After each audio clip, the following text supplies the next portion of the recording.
আসসালামু আলাইকুম ওয়া রাহমাতুল্লাহি ওয়া বারাকাতুহু। আলহামদুলিল্লাহি রাব্বিল আলামিন ওয়াসসালাতু ওয়াসসালামু আলা আশরাফিল আমবিয়াই ওয়াল মুরসালিন নবিয়িনা মুহাম্মদ ওয়া আলা আলিহি ওয়া আসহাবিহি আজমাইন, আম্মা বা'দ। ফাআউযু বিল্লাহি মিনাশ শাইতানির রাজীম। والذين إذا فعلوا فاحشة أو ظلموا أنفسهم ذكروا الله فاستغفروا لذنوبهم ومن يغفر الذنوب إلا الله ولم يصروا على ما فعلوا وهم يعلمون اللهم صل وسلم على محمد النبي الأمي وعلى آله وأصحابه أجمعين। সম্মানিত দ্বীনি ভাই ও বোনেরা, আমি আজ আপনাদের সামনে যে বিষয়ে আলোচনা করব সেই বিষয়টি হলো মানুষ কেন বারবার গুনাহে লিপ্ত হয়, অর্থাৎ গুনাহে লিপ্ত হওয়ার কারণ কি, বারবার যে মানুষ গুনাহে লিপ্ত হয় এর কারণ কি। প্রিয় দ্বীনি ভাইয়েরা, আমরা জানি বা আমরা এর পূর্বে বিভিন্ন ক্লাসে আলোচনা করেছি যে মানুষ বিভিন্ন কারণে গুনাহে লিপ্ত হয়। কখনো শয়তানের ধোঁকায়, কখনো নফসের ধোঁকায়, কখনো অসৎসঙ্গীর ধোঁকায়, বিভিন্ন কারণে মানুষ গুনাহে লিপ্ত হয়। কিন্তু প্রকৃত মুমিন যারা আছে তারা গুনাহ করার পরে আল্লাহকে ভয় করে এই গুনাহ থেকে ফিরে এসে আল্লাহর কাছে ক্ষমা চায় এবং বারবার ওই গুনাহটা করে না।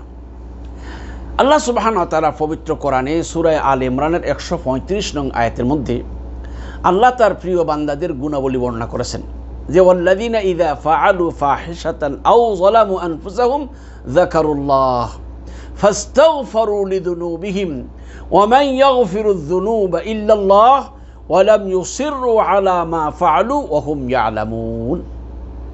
আল্লাহ সুবহানাহু ওয়া তাআলা বলতেছেন, আর মুমিনরা যখন কোনো গুনাহের কাজ করে, কোনো অশ্লীল কাজ করে, অথবা নিজেরা নিজেদের প্রতি কোনো জুলম করে, অন্যায় করে, তাহলে তারা আল্লাহকে স্মরণ করে, অর্থাৎ আল্লাহর আযাব ও গজবের কথা স্মরণ করে দ্রুত আল্লাহর কাছে ফাস্তাগফারু লিযুনুবিহিম, আল্লাহর কাছে দ্রুত ক্ষমা প্রার্থনা করে।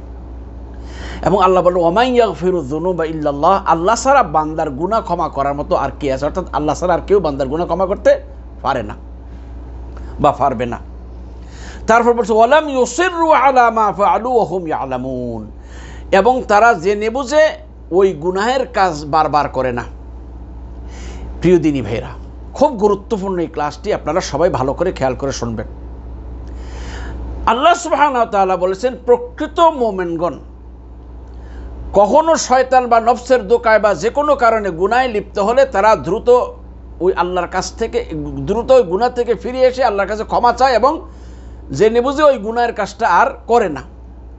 কিন্তু আমাদের সমাজে মুসলিম দাবিদার বা ইমানের দাবিদার এমন অসংখ্য লোক রয়েছে যারা নিজেদেরকে মুমিন বলে দাবি করে, নিজেদেরকে মুসলিম বলে দাবি করে, অথচ দেখা যায় যে তারা কোনো না কোনো গুনাহ বারবারই করতেছে, গুনাহের সাথে জড়িত, এমনকি এই গুনাহগুলো বারবার সে করতেছে। এখন আমাদেরকে জানা দরকার যে একজন মুমিনের তো উচিত ছিল গুনাহ করার পরে যখনই তার মধ্যে এই অনুভূতি আসবে যে আমি অন্যায় করেছি, সে দ্রুত আল্লাহর কাছে তওবা ইস্তেগফার করে গুনাহ থেকে ফিরে আসবে এবং ওই গুনাহের কাজটা দ্বিতীয়বার আর করবে না। কিন্তু অনেক মুমিনগণ নিজেরা এই গুনাহকে গুনাহ মনে করার পরেও তারপরও বারবার ওই গুনাহগুলা করতেছে। এর কারণ কি? প্রিয় দ্বীনি ভাইয়েরা, নিশ্চয়ই এর কতগুলো কারণ আছে। যে সকল কারণে মানুষ গুনাহে বারবার লিপ্ত হয় এর অনেকগুলা কারণের প্রথম একটা বড় কারণ হলো দুনিয়ার সাময়িক ফায়দার লোভ। আমি সকল ভাইদেরকে বলবো কথাগুলো একটু মনোযোগ দিয়ে শুনলে আপনাদের জীবনের অনেক কিছু আপনাদের সমাধান হয়ে যাবে ইনশাআল্লাহ। মানুষ গুনাহ জানার পরেও আবারও গুনাহ করে, এর কারণ বলেছিলাম, প্রথম কারণ দুনিয়ার সাময়িক ফায়দার লোভ। দুনিয়ার সাময়িক ফায়দা, এই ফায়দাটার যে লোভ, ফায়দা হাসিলের যে লোভটা আছে, লোভটা সামলাতে না পারার কারণে বারবার ওই গুনাহতে লিপ্ত হয়। এর কিছু এক্সাম্পল বা উদাহরণ দিলে আপনাদের কাছে বিষয়টি একবার ক্লিয়ার হয়ে যাবে। যেমন এই পৃথিবীতে সুদী কাজ কারবারের সাথে জড়িত এমন অসংখ্য লোক আছে, কোটি কোটি লোক আছে। এবং বিশেষ করে মুসলিমদের মধ্যেও এরকম হাজার হাজার লক্ষ লক্ষ লোক অহরহ সুদি কাজ করার সাথে জড়িত। আমার জানা মতে পৃথিবীর সকল মুসলিমদের মধ্যে শতকরা ৯৯% মুসলিম নিশ্চিত জানে যে সুদ হারাম। এতদা সত্ত্বেও মুসলমান বা ইসলামের দাবিদার বা মুসলিম দাবিদার, মোমেন দাবিদার ব্যক্তি এই সুদি কারবার থেকে ফিরতে পারতেছে না। কেন? প্রথম কারণ বললাম, দুনিয়ার সাময়িক ফায়দার লোভ। কিভাবে? এই যে সুদি কারবার করতেছে, সে টাকা দিয়া টাকা কামাই করতেছে, এই যে সাময়িক সে একটা ফায়দা পাচ্ছে, এই ফায়দাটার লোভটা সে সামলাতে পারতেছে না বিদায় এই গুনাহগুলাতে সে বারবার লিপ্ত হচ্ছে। সে বুঝতেছে কাজটা আমি ভালো করতেছি না, কিন্তু তারপরও সাময়িক ফায়দার লোভটাকে সামলাতে পারতেছে না বিদায় সে গুনাহে লিপ্ত হচ্ছে। যেমন গোশ যারা খায় তারা জানে গোশ খাওয়া হারাম, এতদা সত্ত্বেও সে গোশ খাচ্ছে। কেন? সাময়িক ফায়দার লোভে। কারণ সে দেখতেছে যে আমি যে গোশ নিচ্ছি, এই গোশ নিয়ে আমার একটা বাড়তি ইনকামের কারণে আমি আমার মন ইচ্ছে মতো খরচ করতে পারতেছি, পরিবার পরিজনকে দিতে পারতেছি। এখন যদি গোশটা ছেড়ে দেয়, এই সাময়িক ফায়দার থেকে বঞ্চিত হব। তাই সাময়িক ফায়দাটার লোভ সামলাতে না পারার কারণে সে এই কাজগুলো করতেছে। দ্বিতীয় নম্বর, আমাদের দেশে যারা ওজনে কম দেয়, তেলে ভেজাল দেয়, দুধে পানি মিশায়, জমিনের আইল ঠেলে, এই লোকগুলোও জানে যে তাদের এই কাজটা হারাম। তারপরও দুধে পানি মিশায় কেন? ওজনে কম দেয় কেন? তেলে ভেজাল দেয় কেন? সাময়িক ফায়দার জন্য।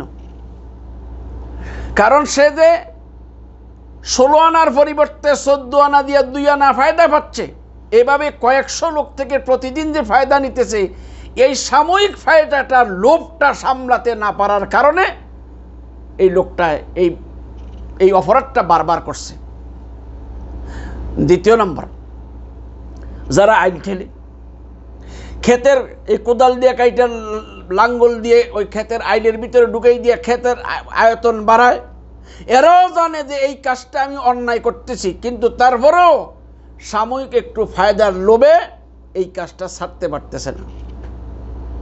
যারা দুধে পানি মিশায়, তারাও জানে আমি কাজটা অন্যায় করতেছি, কিন্তু ওই 1 কেজির 1.5 কেজি বানাইয়া আধা কেজির পয়সাদের ফায়দা পাচ্ছে, এই সাময়িক ফায়দাটার লোভে সে এই গুনাহটা বারবার করতেছে।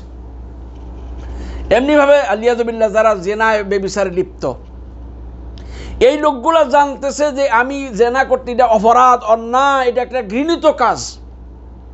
তারপরও সে এই গুনাহের কাজটা, এই ঘৃণিত কাজটা বারবার কেন করতেছে?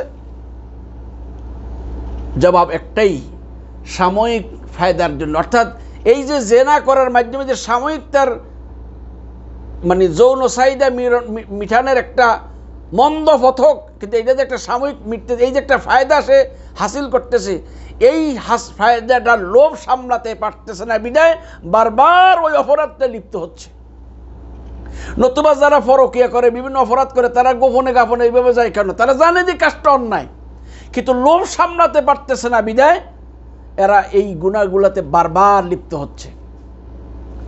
এমনিভাবে আরও যদি আমরা দেখি যে চোর চুরি করে, চোরে জানে চুরি করা হারাম, ডাকাত জানে ডাকাতি করা হারাম, সন্ত্রাসী জানে সন্ত্রাস করা হারাম, জমি দখলকারী জোর জবরদস্তি জমি দখলকারী ভাবে জানে যে এটা জোর দখল, এটা হারাম।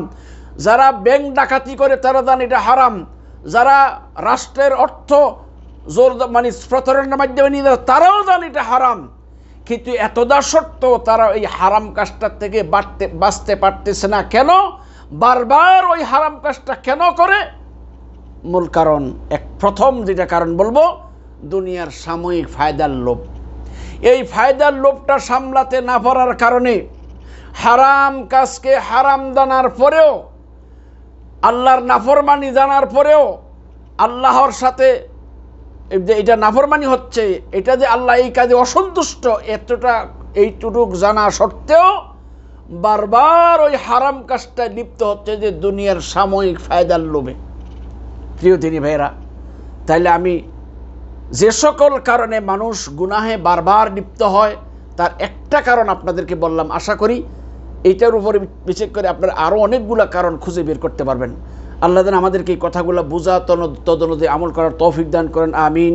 ওয়া আখিরু দাওয়ানা আনিল হামদুলিল্লাহি রাব্বিল আলামিন। আসসালামু আলাইকুম ওয়া রাহমাতুল্লাহি ওয়া বারাকাতুহু।